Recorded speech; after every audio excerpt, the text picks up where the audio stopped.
This podcast is brought to you by Penji. Penji is a creative subscription service that gives you access to pre-vetted, agency-trained creatives from all over the world.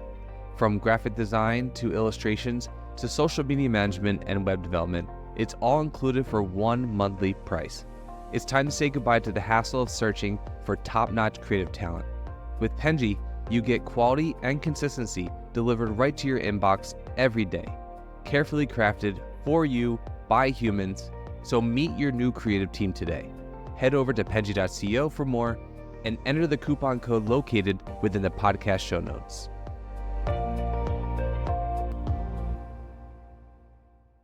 Alrighty. Hello, everyone, and welcome to the Fully Managed podcast where we discuss marketing and business tips to help assist you on your business journey. I'm your host, Shannon, Penji's partnership coordinator, and I'm joined here today with a very special guest, Brian Linehan from Crooked Fence Marketing. Thank you so much for coming on with me today. Thank you, Shannon. Appreciate it. I appreciate you. Could you just start by telling us a little bit about yourself, kind of your journey up to this point in your career, and kind of what you're working on now? Yeah. I mean, I've been in marketing my entire career, so I've kind of touched on a lot of different facets of the marketing world. Really started out when I was still in school. I actually traveled on the Do Tour, which is kind of like the X Games, doing more like experiential marketing, which was a great experience, being able to kind of travel throughout the country. Then, kind of made shifts to more of like corporate, working at like I said, higher corporate, marketing. Got to a point there where they were restructuring, and I took that as a sign to get out when I could and start my own thing. So, I Crooked Fence Marketing started in 2017. It has evolved from, offering a lot of different things, that being, paid social traffic, email marketing, Google, to really focusing strictly on paid social traffic, right now. I do some email work with, some other partners as well, but, the primary focus is definitely with the paid traffic side of things. Great. So, I'm sure they get this question a lot, but why do you decide on this name? I always like to hear people's stories around Yeah. their names. Um, it's, do you want the real story or the made up story? I would love both, actually, because it'd be funny to see the dichotomy of Yeah, both. yeah. The thing is, I'll try to like make up something, to be honest with you, and like especially on the fly, like, I'm like, eh. But honestly, there was there was a fence at my yard, when I first moved in, that was literally that, crooked fence, and that's, I don't know, You were inspired. that's how I got inspired with it, and like, I don't know why I went with it, but I did. And the funny thing is, I get a lot of people that ask that too. Um, and it works. It works, and it gets people talking, I guess, right? So it's all good. I think that everyone's always curious about a name that's not someone's last name or first name, because I feel True. like that's usually Yeah. the case in marketing. Very common Yeah. to have your agency named after the CEO or the founder. So Right. I Or, always or like to some, or ask. some like, the initials or something like that, using like the initials, as Mhm. part of it. Yeah. Yeah. Yeah. Exactly. Crooked Fence is original. You should you It you should is. own It that is. Crooked Fence. Exactly. Did you maintain the crooked fence in your yard, or, it's like an homage? It's been replaced. The fence is very much straight now. Darn. Wow, that's kind of upsetting. I know. I don't tell everyone that. You should have framed it or something I like that, like, know. take a I should. picture, put it in your behind you with your diploma. Yeah. Yeah, exactly. So, um, okay, so actually, this is a great thing because you were inspired by something outside of marketing for your Yeah. marketing business. So, what is something, and this might be a little difficult, some people have trouble, thinking of this one because it's on the fly, but, do you what is the best advice that you think you've received outside of the marketing space for marketing? outside of the marketing space for marketing.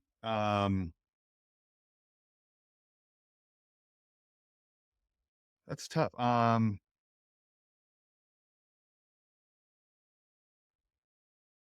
think just with anything, whether it's life, work, whatever it is, you know, always be open to new relationships, like keep your nose down, like continue to do what you're striving for. I think if you continue to work toward whatever it is, whether it's in, life, business, whatever, continue to push for what that goal is. And if that's something that you're passionate about and you want to achieve and you actually put in the effort to attain that, it's totally worth just going for it. I like that. I mean, I think a lot of people try to pick like a very specific thing, but I think like an overarching theme is Okay. very important, especially for advice. Because if you name some celebrity that inspired you in the marketing space, I think some people can always take that. Oh yeah, Because no, I can't really name a celebrity that no, I don't know. I mean, there's so many different like faces out there, like within the marketing space too. That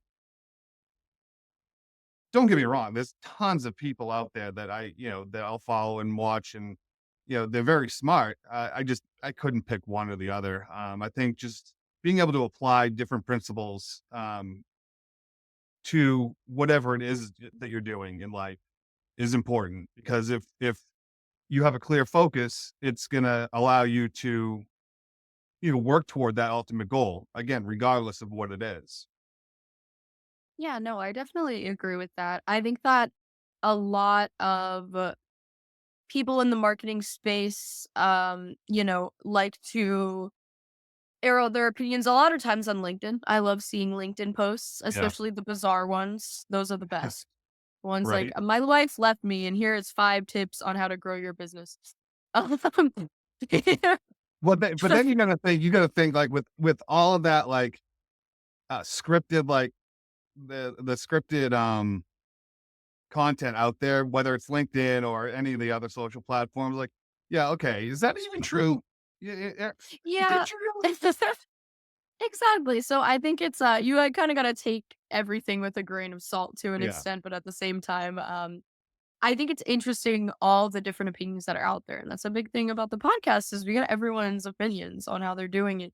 There are things that everyone's doing things very differently and everyone's successful in their own ways. So it's right. really cool to um I'm always interested in how people are getting their inspiration for the way they do things. Some people are inspired by solely themselves and their own journey, and a lot of people are inspired by others. So it's always interesting to find out.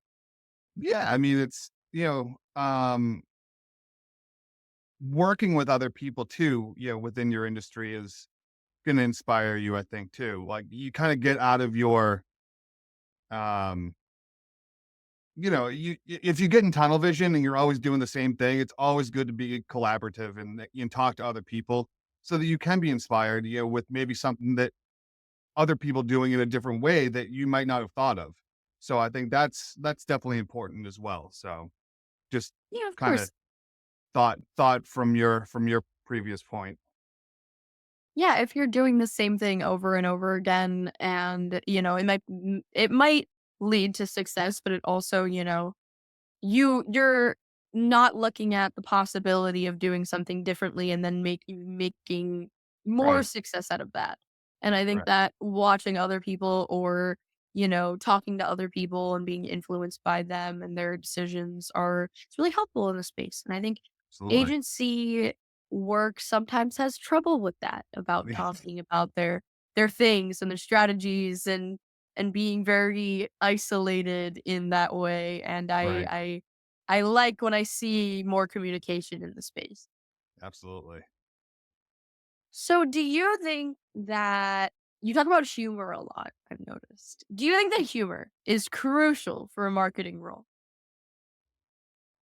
I mean, I think so. I mean, whether it's on the creative end, trying to, put together new creatives that are going to incite some sort of, emotional, reaction, whether that's using humor or whatever. But I think it doesn't even have to be marketing, to be honest with you. Like everyone in their own career, like is going to be focused on what they're doing on a day-to-day basis, right?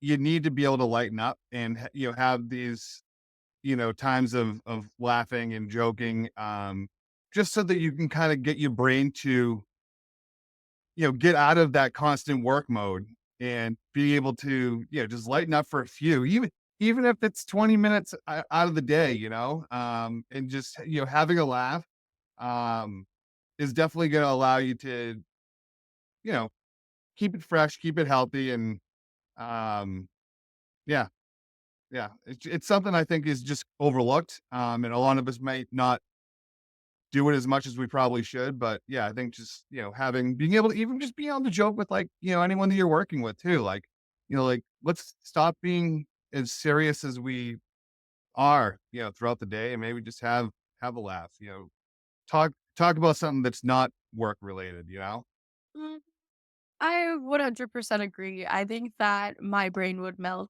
if I didn't have humor throughout my day. Um, I I think that it's something that's so important, not only for the marketing space, because I think it helps you be more creative, especially if you're in content creation. I think that's something that's so unbelievably important. I think humor is something that catches people's eye before anything else. Yeah, Creativity, of course, they kind of go hand in hand.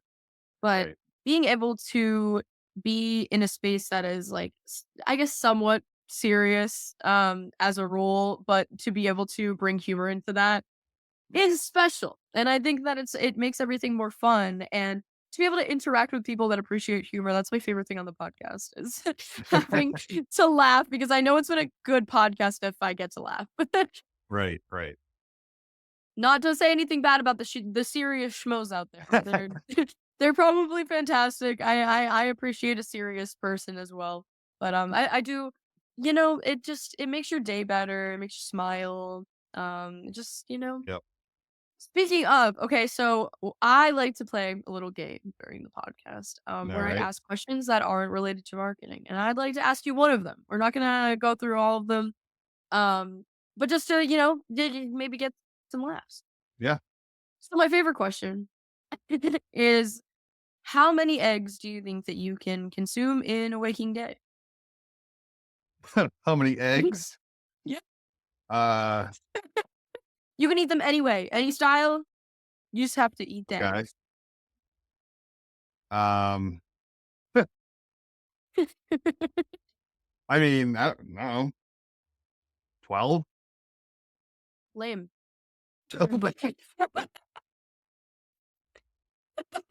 I think you could do more. I think you're selling yourself short. I probably could, but the question is, do I want to? Well, that's the game, is how many think you could. I don't know. We want to double it and go to 2 dozen? I don't know. Yeah, All I think right. you could. All right. I'm always trying to push people to a Make a higher number. huge omelet. Huge omelet. Yeah, one really big omelet, like Yeah. Guy Fieri style Yeah. omelet. Take taking it to Flavor Town, right? Yeah. Okay, beautiful. Now we're gonna move on to more marketing questions. Now that I caught you off guard. Okay, you'll be thinking about Yeah, that. right. Okay, so um, okay, so how about let's talk about Black Friday, since that's something that's coming up. I'm not. It definitely won't be coming up when this podcast is posted, but um, I'm sure that it's always still relevant because Black Friday comes every year. Yeah. Um, Do you think that it is like, how important do you think that it is for a business to take advantage of opportunities like Black Friday? Yeah, I think it's a huge opportunity for any business that is looking to, add incremental revenue going into the end of the year. You know, I actually recently did some content on this topic, and like, you know, I don't think it needs to be I don't think it needs to be reinvented in terms of like what you need to do to get that incremental revenue toward the end of the year. You guys as a creative agency, like that's obviously important, that being creative. And I think that is definitely important for Black Friday. And I'm speaking more to like paid social traffic and just advertising in general. But I think most consumers know that their favorite brands are going to be having a Black Friday, Cyber Monday sale.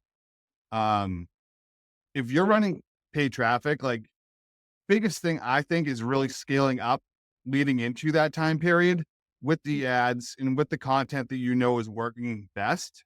Um, Obviously, you've already got traction behind it.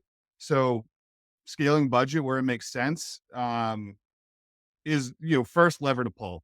Um, should you be focused entirely on creating all brand new Black Friday content? Absolutely not. I think you should definitely include some of that, as kind of like a layer onto what's already working. Um, but in terms of putting too much focus on the creative aspect, I don't think that's necessary. Just based on the fact of consumer behavior every year, knowing that there is going to be a ton of Black Friday sales, um, no matter what it is that you want. Mhm. I mean, it's been going on for 2 weeks, 3 weeks already. Some of them start at the beginning of November. So, obviously the real push is, right now, I mean, we're at the 26th of November. I mean, big push, this week going through obviously early next week. So you don't think it's really important for anyone to kind of like reinvent the wheel when doing a sale on Black Friday? It's kind of like it's expected of the services that are going to do it, and it's kind of like just participated and be able to put money where you think it'll advertise the best. Yeah, I mean, to answer your first part of your question, it is almost expected. Mhm. I think consumers do expect whatever that brand or service or product is that they're, looking for, that they will have some sort of offer for the Black Friday, Cyber Monday time of the year. Um, in my head, in terms of what I'm thinking, like you don't need to reinvent it because essentially that they already know or they already expect it to happen. And when it comes to running paid social traffic on your, Meta, Instagram, TikTok, whatever, if you have content that's already working and ads are already working on there, the biggest thing you can do is just push more budget behind that. It's just because you don't know if the new ads that you're going to launch, or specifically for Black Friday, are going to hit maybe as well as ones that are already working. Um, so just leveraging what you already know works is the biggest thing. Versus having to push out a ton of new creative that is unproven and you don't know if it's necessarily going to hit or not. Hmm. I think that's really great advice. I think a lot of people would probably put a lot of resources into a campaign like that.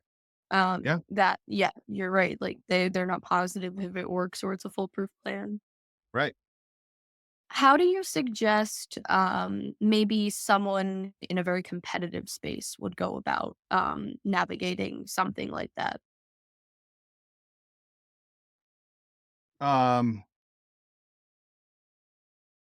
do you want to give an example? Like, Um, Okay, well, I'll give an example as Penji. So Penji, there's a bunch of other creative subscription services, especially yep, like since we began, there's probably been hundreds that have been added right. to the space. If we were to advertise for Black Friday, which we already are, so unfortunately we can't take any of your advice. But um, if we were to advertise, how do you think you would do it? So that Yeah. we're kind of put in front of these other competitors. Yeah, I mean, the obvious thing is, what's gonna set you apart from the competitors? I mean, what's your USP, that's gonna make people wanna choose you over someone else? Mhm. I mean, to your point, there's a ton of different creative, uh, services out there that you can choose.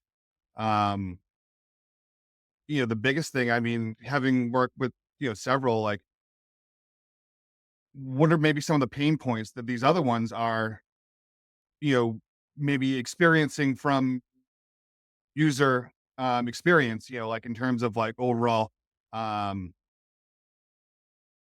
creative, what's the word I'm looking for here? Um, I don't cut this part out. Um, um, I can't think of the word, but just turnaround Yeah, yeah. time for creative. I mean, if that's a pain point with other creative services that are being used, then and you see that across the board, like with different testimonials for that, for whatever that other service is, leverage that saying that, our turnaround time is, 24 hours guaranteed or X. Mhm. So I think just trying to find those pieces that are going to set yourself apart from the competitors is really what's going to be what you should use for the messaging in, not only any Black Friday sales, but just, I mean, throughout the year, really. Especially if you're in such a competitive space. Yeah, leverage your differences. What sets you Yeah, aside from these that make you attractive to your customer base. right. That makes complete sense. So okay, I guess in the same vice, how do you go about finding the and maybe correct me if I'm wrong if this is something that a conflict that you run into. Um, how do you go about finding the correct interest group to target ads for a company that is unsure of their ICP? I mean, there's a lot of testing involved. Mhm. I mean, we want to try to get as much information out of the client as possible in terms of who they believe their target avatar is. I think that at least builds a foundation of like who you should be targeting. Obviously, interest audiences, within Meta, that's only a small portion of it. So I think obviously coinciding who you believe and who the client believes is, or what they're interested in, being able to find relative interest audiences based on that. Um, but all, I mean, sometimes you got to think outside the box as well. Like maybe targeting someone, some interest stacks that doesn't even necessarily make sense for that client potentially. Immediate thought is why would you target them? But the thing is, you don't know. You really never know. Um, who could actually, what kind of audience would actually resonate, based on whatever that offer is. I mean, outside of that, obviously, building your custom audience is just as important. Making lookalikes from your customer list, from your buyers. That's going to build, a stronger audience, based on the input that you're putting into Meta and building out those lookalike audiences as well. No, that makes a lot of sense. I ask because I know that I do see sometimes a common trend of a lot of businesses that think that they know who their audience should be, but sometimes it's Yeah. not correct. And they go to Right. marketing agencies asking to be they want traffic from this specific group, but it's not necessarily what will make them the most successful. Right. Yeah. And I think testing that again, testing is super important, but testing that and then proving to them, whether it's accurate or not. If it's not, you show them the metrics and say, listen, this is who you thought was your target audience. It's really not who is converting with you guys, based on the data that we're seeing here. And I think that also needs to be taken with a grain of salt too, where it's like you're coming to me to run your ads, you know, let me figure out, what that audience may look like, based on what you're telling me your target avatar is. So, I think let the agency do what they do best. Give us the information that you believe is your audience, and we'll try to find that audience within a given audience set. Yeah, no, I think that sometimes different other agencies or businesses kind of need a nudge um Yeah. towards the right direction. I think it goes back to the point that we kind of made earlier about how um some people do something for so long and it's like they see that it's Yeah. working, so they continue to do it, but they don't see how much better it could be if they did something slightly Right. different or they added to that. Right. I mean, you almost kind of got to have like, it's working, but then having this other silo over here, always testing different, elements or different audiences or different creatives that, are unproven, but you never know what kind of wins you could get out of that as well. So, having your main drive, and then obviously this other silo as well, where trying to discover new elements, new pieces, new audiences, whatever it is that you're trying to find, but continuing to have that and try to stay at least one step ahead, so that when if something happens, whether it's within the advertising platform, whatever it may be, if it's some change that's coming down the pipeline, or anything like that, at least you have this other avenue that you can kind of try to leverage, because you've already been working on that, alongside your main objective or audience, whatever it was. Yeah, it's kind of like, it's made me think of the idea that, with this is gonna sound strange at first. With plants, when they do something, when they create a homogenized version of a plant and there's not different genetic codes, a lot of times that plant gets a disease and dies out because they don't have differences in the genetic code. So it's like if an agency or a business is doing something the same way for a really long time and something happens with the market that they can no longer do this way, Right. they're kind of screwed because they haven't tried Yeah. any other different methods of doing it. It's like during COVID, if someone's strategy was to go out on the street and find people to join, be a part of their business, they can't do that anymore because we're not allowed to go outside. Yeah, right. So or it's, similar to, like, customer bases, like, a lot of businesses, weren't able to, continue based off of their customer base because it was relatively Yeah. in person, or a business that went out of business that they were also getting business from because of Yeah. the way in which their business works. And I think, yeah, that having that diversity and that willingness to try different things saves you in these kind of situations. Yeah. And I mean, it's not only like siloed to one platform. I mean, you should be diversified across numerous platforms too. Um, you know, if you're just advertising on, Meta, say, um, and you're not doing anything anywhere else, like, that is a recipe for disaster. Mhm. Because when things, hit the fan, or when and if they do, you have no other traffic sources coming in. What's your plan now? Like, to just be reactive?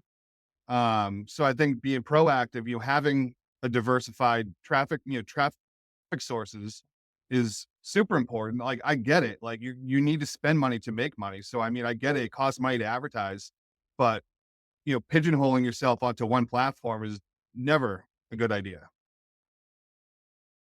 Yeah, what if that platform crashes or it gets new terms of use and those Restriction, are even all that. advertised Yeah. in the same way you did? Yeah. Uh-huh. These are Yep. things that does happen very often. It's not even something Sure that's does. just I mean, it is random. That's the worst part about it is that you can't expect it Right. sometimes, which is why you need to diversify what you're doing. Especially when Right. we had the transition of Twitter to X. That was probably crazy for some people that were advertising on the platform. Right. Right. So there's a lot of yeah, there's a lot of different things that go into what can make or break a business. So being able to 100%. diversify your strategies is really important. I definitely get that. Yep. So my last question for you is I want to get to more of the the founder of things because I think that we kind of talked about more marketing stuff, but I wanted to ask you, what do you personally think is the most crucial for someone trying to be successful in starting a marketing agency? Um, you g you gotta commit. You can't go in it, like, half-assed, like, excuse my French, but You need to fully commit into it. It's starting out, it's a lot of work. It's frustrating. Um, obviously you're in a very, very saturated market like we were just talking about with, whether it's a creative agency, it doesn't really matter. Whatever the industry is, it's a very saturated industry. So there's everyone's always, grabbing for the same business. So starting out, a lot of times you're going to take what you can get. I think networking is important to, um, get in front of other people that are already in the industry, and having those connections so that maybe something comes up and someone's willing to give you a chance. Like that's how it really need. That's how I started. Is really just kind of going out, left a corporate work, corporate job, started my own agency, and just evolved from there by having connections already in the marketing field, and knowing other people that were standalone agencies as well that maybe have been doing something else. What can I provide that maybe they're not doing? So if Mhm. like if my in was someone that is running an email marketing agency and that's all they do, I'm coming in and say, hey, I can run your paid traffic on on Meta and Instagram for you. Um, and again, from there, it's just like you can't just coast. You need to continue to grind and find and build that client base. I think the more and longer you're established, and can build that credibility of yourself, as a brand and as a marketer, you're going to get better opportunities that are going to bode better for you. And then you'll be as you start building up too, you'll be able to provide that level of assertiveness in terms of like what your expertise is, and dictate what you can charge a client too, versus just Mhm. taking the bare minimum of whatever that is when you're first starting out. So Yeah, you um can develop there's that. definitely a lot to it. I don't think there is one way or another that's right or wrong, but it's the overarching theme, I think, is you need to commit 100%, and open your doors to basically anyone that's already in that field, and can hook you in with other groups and other networks, within the marketing field. I think that is incredibly sound advice. Thank you really very much. I think that a lot of people do want or feel inspired to start a business, but they aren't really all in it. And I think Yeah, that that's something that's super crucial to being able to be successful is not only being passionate about it, but also always trying to be innovative and find new ways to do things. And what you said about the pricing too, I think is something that people definitely adapt to be better at. Whereas I think they kind of learn um, not only more respect for themselves, because I think in the beginning, when you start, you kind of have to accept a lot of business that maybe you don't want, or you have to deal with yeah. someone who's not easy to deal with, but is paying your bills. But I think that, it's really nice to get to a point where you're able to work with your ideal client, as much as possible. And you can say no to clients too, or potential prospects. Yes. Exactly, yeah, I think the ability to say n great place to be. Yeah, I think that it's not, I think it makes for, a good relationship makes for a good, outcome for work. absolutely, It's, you're absolutely. not as inspired if someone's, yelling at you for throughout an entire process. Or not No, being respectful. nope, that does not bode well for anyone involved. No, it does not. Well, thank you so much. I think I learned a lot from this and I really appreciate it. I know that our audience will too. I appreciate you, kind of doing this in the spur of the moment. It's definitely very appreciated. I think you did a fantastic job. All good, all good. Well, thank you Awesome. everyone Well, I also for appreciate it as well, watching. Shannon. Thank you for having me on with you guys. It's much appreciated. Thank you. And thank you everyone for watching and or listening. Don't forget to like and subscribe to learn more things like we did today. I appreciate it. Have a lovely day. You've been listening to Fully Managed, brought to you by Penji. Check out the show notes to learn more about today's guest, and to learn more about Penji, the human-first creative subscription service, head over to penji.co.